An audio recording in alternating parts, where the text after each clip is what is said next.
If you've ever noticed at the very end, the oaks are usually up in the north woods around here. They're like the last trees to give up their leaves. They don't have this type of coloration. No, they just don't have it. They're not as pretty. Also, they like to put on their own little show at the end, and they turn more of a rusty brown color. And eventually they will fall, and some oaks will hold on to their leaves pretty much through the winter, where the others, these leaves, these factories have done their job. They can no longer function. And God has set up the most beautiful recycling system, because the leaves, when they fall to the ground, break down fungi, bacteria, and things, help break them down to their molecular components, and it goes back into the soil, which the tree will then use in the future as a food source. The minerals come back. So it's a recycling. Another thing about these brown leaves, in the spring, as you walk around, or even in the fall, you walk around, you see a lot of brown leaves. Mostly oaks are just a dark brown. I get asked many times, why are these leaves brown? Where's the brown coming from? Well, chlorophyll, which we talked about before, chlorophyll A and B, they have iron in their molecular structure. The iron, yes, iron molecules are in there. They break down, the chlorophyll A and B breaks down, and as it does this, the iron's sort of left over. So you'll notice throughout the winter, into the next spring, you're walking around, you see dead leaves everywhere, and what color are they? They're brown. The reason they're brown? Iron content. Because all these leaves had iron in their chlorophyll A and B. The oaks show it the most because they don't have as many of these other accessory pigments, but that's why they appear so brown. Another type of pigment that we find commonly in many, many trees, and it's just not in trees, it's in a lot of fruits and stuff, is a thing called tannin. Tannin is very common with oak trees. I'm standing here with an oak that's going through. As you can see, the color changes at this time of year. And the oak during the summertime appears nice and dark green because of the chlorophyll A and B. But as we've already talked about, chlorophyll A and B is a very unstable molecule. It doesn't handle cold. It doesn't handle long periods of darkness. If it gets too bright, it decomposes. If it's too dark, it doesn't, the plant can't make enough of it. So it's a chemical pigments. These chlorophyll A and B are constantly being made all summer long. And the thing is, this tree is still having a lot of chlorophyll A and B in it because you can see the green color. You also notice that there's some yellow, so there's some other things like there's carotenoid in this, which is the orangey color and stuff. But I want to draw your attention to something that you see commonly, very common with oaks as the fall continues into winter. Because oaks are some of the trees too that a lot of times certain species just don't even drop their leaves until the summer or the winter starts to get towards the end and the new leaves start to come out. But I want you to see that some of these leaves are turning a very dark color. This one in particular right here that I just pulled off, you can see it's turning brown. You probably associate the brown color with oak trees. There's a reason. It's because it's full of tannins.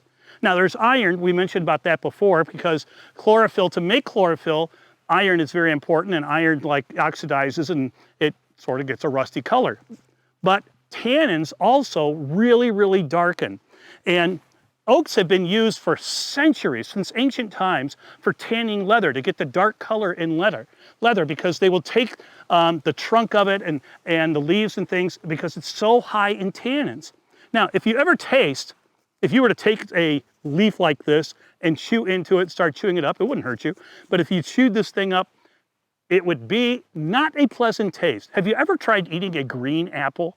I don't mean one that's like a Granny Smith. I'm talking about an apple during the summertime that is not quite ripe. And you pick an early apple like that, you bite into it, you know that texture, that taste, how much your lips want to pucker. That's from tannin. Tannin is also found in the fruits, and it gives you this. So fruits have this, and as the year goes on, the tannins are being replaced by the sugar as the fruit ripens. These trees, oaks, sumac, red grapes, like wine. Wine is full of tannins. People who drink wine, some people like the really dry wine. Why you have this dry taste to it, as they call it? That's the tannins. So the tannins give a flavor, but it's not a nice tasting flavor to many people, particularly if there's a lot of it. So what you see when you look at these leaves here, the tannins are in this all year long. The leaves are full of it. Matter of fact, the trunk of the tree, the branches of the tree even have a lot of tannin.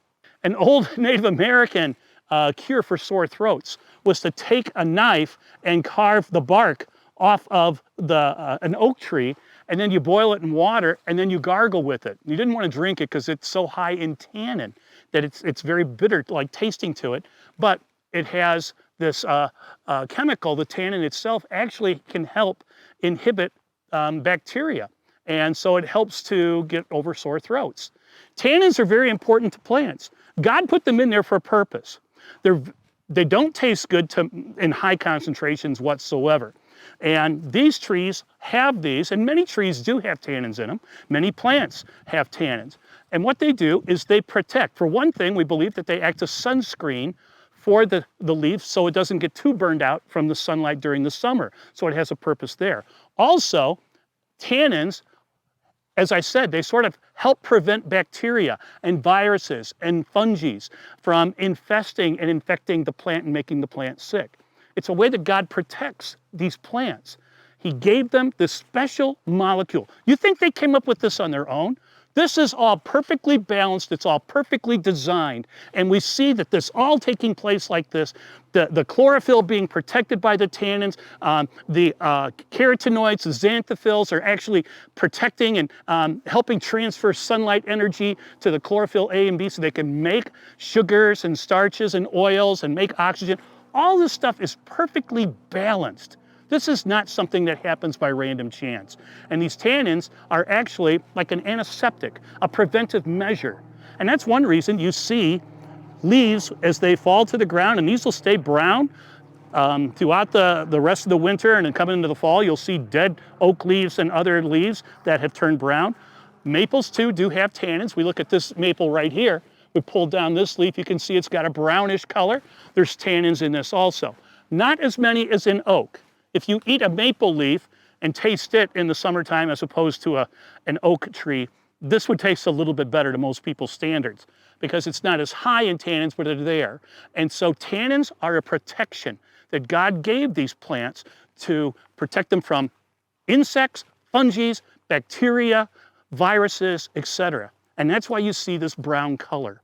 Yes, there's iron here too, because that's necessary for making chlorophyll. But the thing is, the tannins are what you normally see along the bottom, and as the summer, or as the winter proceeds and the leaves break down and stuff, then the tannins are actually being decomposed, broken down into the soil, and a lot of what you see then is the leftover rusty iron molecules from the iron chelates that's there.